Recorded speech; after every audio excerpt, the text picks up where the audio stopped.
Hello అందరికీ, welcome to RRN kids. మరిన్ని కథలు, కార్టూన్స్ కోసం ఇప్పుడే మన ఛానల్ని సబ్స్క్రైబ్ చేసుకోండి. తెలివైన కోతి కథ విందామా? రండి.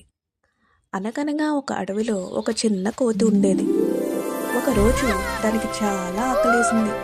ఏమైనా తినడానికి దొరుకుతుందేమో అని అడవంతా చూసింది. అలా చూస్తూ ఉండగా ఒక చెట్టు దగ్గర ఒక పెద్ద రుచికరమైన పండ్ల పుట్ట కనిపించింది. కోతి చాలా ఆనందపడింది. అబ్బా, నాకు చాలా ఆహారం దొరికింది అని అనుకుంది. కోతి ఆ పండ్లు తీసుకుందామని ముందుకు వెళ్ళింది. అంతలో అప్పుడే ఒక తెలివైన నక్క అక్కడికి వచ్చింది.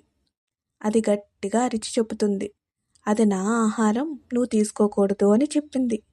కోతి ఆ మాట వినగానే ఆశ్చర్యపోయింది. కోతి వెంటనే గొడవ పడలేదు గాని తన మనసులో ఈ విధంగా అనుకుంటుంది, నేను తెలివిగా పనిచేయాలి. కోతి నక్కతో ఈ విధంగా చెప్పింది, సరే నక్క, ఇది నీదే అయితే మనమిద్దరం సమానంగా పంచుకుందాం. నువ్వే పంచి చూపించు. అప్పుడు నక్క పండ్లు పంచడం మొదలుపెట్టింది. కానీ అది తనకు ఎక్కువగా తీసుకుంది. కోతి వెంటనే చెప్పింది, అయ్యో, నువ్వు చేస్తున్నది సరైనది కాదు. ఇద్దరికీ సమానంగా పంచడం లేదు. నువ్వు ఈ పనికి న్యాయం చేయలేకపోతున్నావు. అందుకే నేను ఈ పండ్ల బుట్టను తీసుకుంటున్నాను అని చెప్పి కోతి బుట్ట మొత్తం తీసుకుని చెట్టెక్కేసింది. నక్క కోపంగా చూసింది, కానీ ఏమీ చేయలేకపోయింది.